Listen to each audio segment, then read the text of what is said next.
let's go with what we know. We know we better rebound, and we know we're going to be lacking in that area. Um,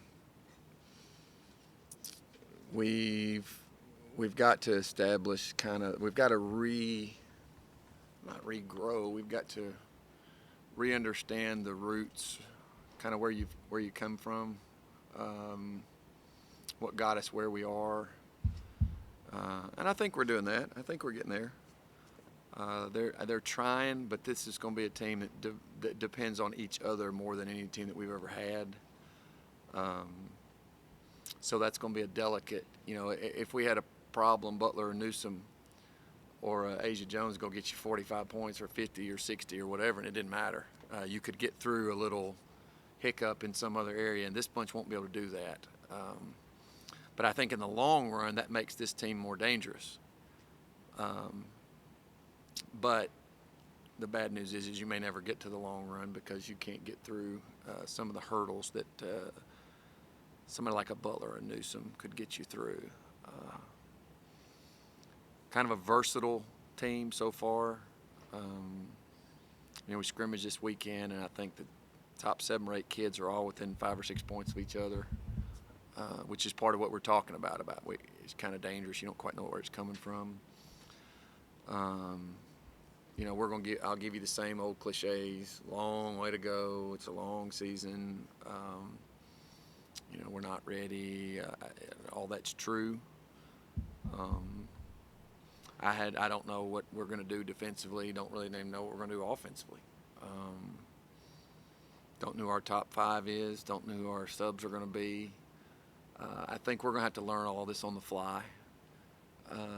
I think that you come watch us play in the first weekend and then watch us the third weekend. It's not going to look like the same team. Watch us in the 6th weekend and it's not going to look like either one of those two teams. But hopefully by conference time that we'll be able to figure out what will exactly make this bunch tick. Again, that's why we play the schedule that we play, is that your weaknesses are so exposed. We can figure out some things to do. I'm not, but I think that's the only way they're going to figure it out.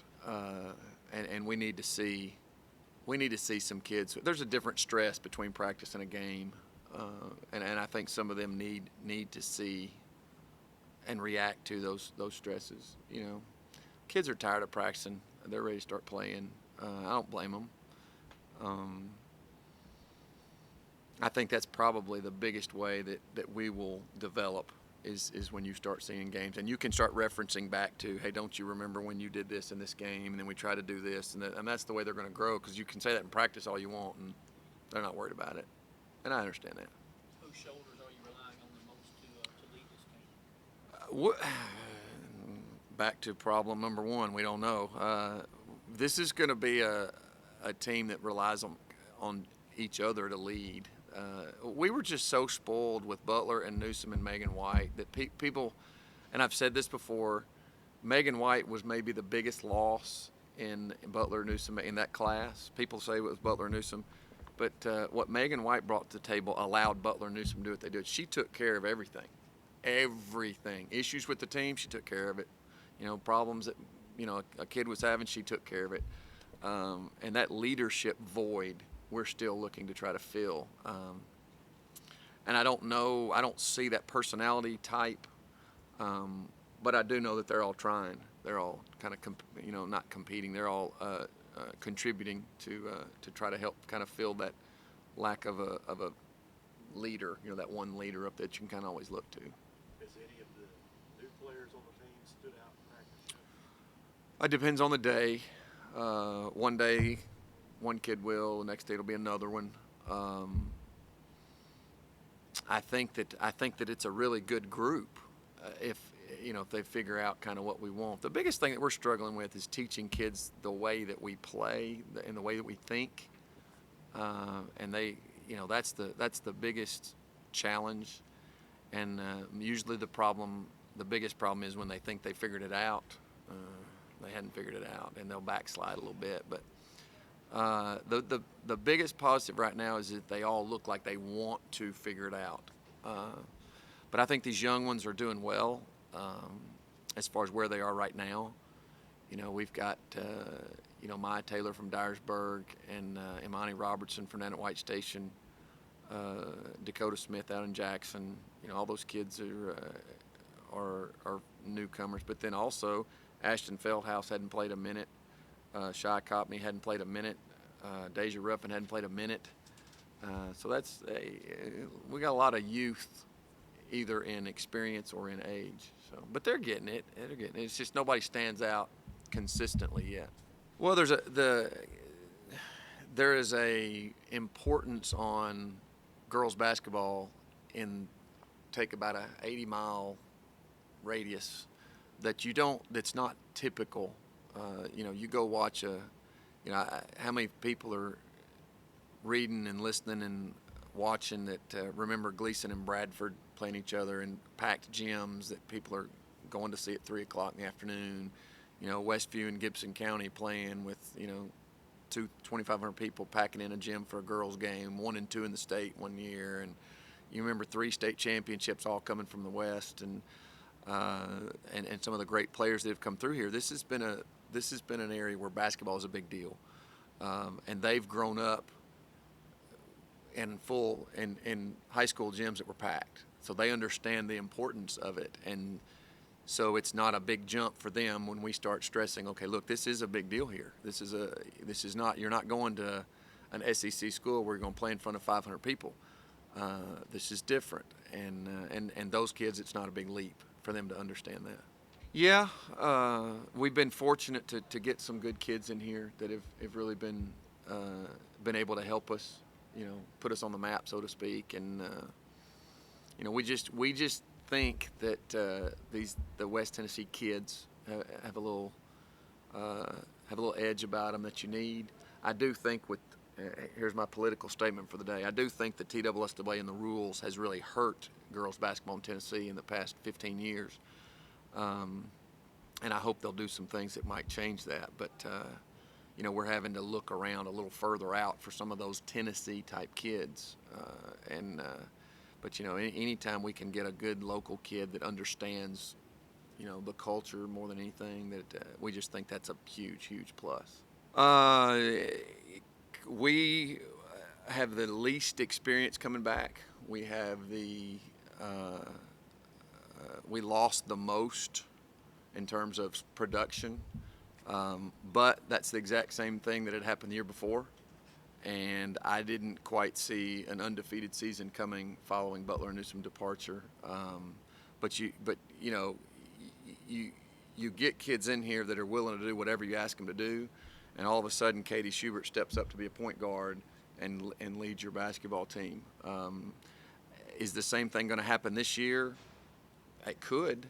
We've got probably more pieces to the puzzle than we had last year, but they're very different. And I don't know. There's SIUE and Belmont and TSU and Jacksonville State, and they returned their entire teams basically, or the production. Some of them lost a lot of seniors, but their core group was young. So I just hope our kids are ready for the challenge. The non-conference this year for us is brutal. This may be the hardest that I've ever put our kids through. So I don't know how we'll come out of that. If we tuck our tail or tuck our heads and whine about it, we could be, embarrassed before we ever start the conference. But, it's all. We're in the OVC. We're the 27th, 8th best conference in the country. There's going to be one bid, and it's going to be in that tournament. So right now you got to get in the tournament, and then you got to be playing your best basketball and try to win. It's no different than it's been in the last 3 or 4 years from that perspective. What's harder, getting a team to the top or keeping one at the top? Probably staying there. Probably figuring out how to stay up there. The biggest challenge is getting kids to keep that edge, or the vision, or the culture, or the whatever you want to say it, because they kids today, and I know I must be getting old because I'm repeating what my grandfather said, and I guess it's not much different, but the entitlement is an issue now that 15 years ago I didn't see as much. And so getting kids to understand that you've got to work to get this it's not out there like I think it should be, and so that's where we struggle a little bit. But Most of the time when you're climbing, your kids are hungry, and they see it, and then when you get up there, it's a little, there's a tendency to think, oh well, we've done it, so now I don't have to do anything. I told them the other day in practice, I said, guys, we as a coaching staff see the picture. We see what we need to be. We see what we need to do. It's like a puzzle, and we've got the pieces to that puzzle.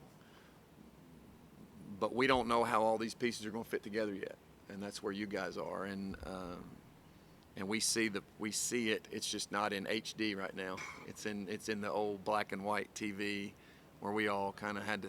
What is that up there? So I don't know. I mean, they're trying, and I think they'll get there. But it's a push to get some of those old habits out of them. Is Heather a good help for you? Oh my gosh, yeah. I walk down to I've done individual workouts, a lot of them since I've been here. And the first one, I walked into the gym and watched Heather for about 5 minutes. I just turned around and got out, and I went upstairs, and Stacy was up there, and she said, "Well, is she doing okay?" And I said, "Well, I'm just going to tell you this: she's doing a lot better than I would have been doing." So turning that over to her has been phenomenal. The kids whine about something, and she's very quick to get back in their heads about it, and it's really hard to argue with somebody like that. So yeah, she's doing phenomenal. The biggest adjustment for her and Jasmine both is it's their first time in the quote real world, which I don't even know if this is the real world, but so they're having to adjust to work hours and just the normal things that we all do coming out of college or high school. People, and it's about not caring who gets the credit for stuff. It's about taking care of each other. It's about expecting the absolute best. I had one that we were coming back from our scrimmage, and we had one in the van yesterday, and I asked her, I said, what's your biggest struggle? And she said, you expect me to bring my best every single day. And I went, yeah. And she went, that's not easy. And she said, and then when I figured out you wanted that in practice, then you wanted it from me in the classroom, and you wanted me out and doing community service. You want to do it? I was like, yeah, that's what we want. And so I think if you take all that and kind of bottle it up, you throw in somebody like Coach Russell, who's been doing it forever and is an absolute master at what he does. You throw in somebody like Stacey Evans, who can take care of those kids with their eyes closed, and but it changes. Every day, every kid. We try to focus on what's in the best interest of each player, and take care of that. And hopefully, you put all of that stuff together and do the right thing every day. You hope that you're going to get rewarded. And we've been fortunate enough to get good kids in here and be rewarded. I mean, there's not a big gap between getting rewarded and getting your tail kicked. And I think staying humble for those kids and us, and just trying to be but the bottom line one that I keep hearing from our girls is that you be your best every day, and your best is I'm a daughter, I'm a granddaughter, I'm a student, I'm an athlete, I'm a mentor. Be the best in every single one of those areas. Because think about how much in our lives that we relax, or we think we need a break, or we think we need to do something. Well, if keep pushing to be your best, and I struggle with that. I remember the other day in practice, I was getting all over our kids about being their best about something, whatever, and it was one of those where we had to practice till 9 o'clock at night because of class schedules. And so I go in at 9 o'clock, and I was just gone. I mean, I've been in the office since 7 o'clock in the morning. It's 9 o'clock at night. I'm dead tired. And I walk in and come flying around the corners, your little 6-year-old, wanting to jump in, wanting to play before she goes to bed. Well, you know what your natural instinct is, and you've got to say, practice what you preach. Go down and play ping pong with her when she's going to hit the ball 87 different directions, or going to miss. You got to chase it and whatever. Try to go do that, and that's an area that I don't do as good as I should in, and I'm willing to, and I talk to the girls about stuff like that. So one of those that there's dig an answer out of that for me. But I think that's probably the biggest one is just trying to be your best, in everything. everything, and that's so hard for us to do these days.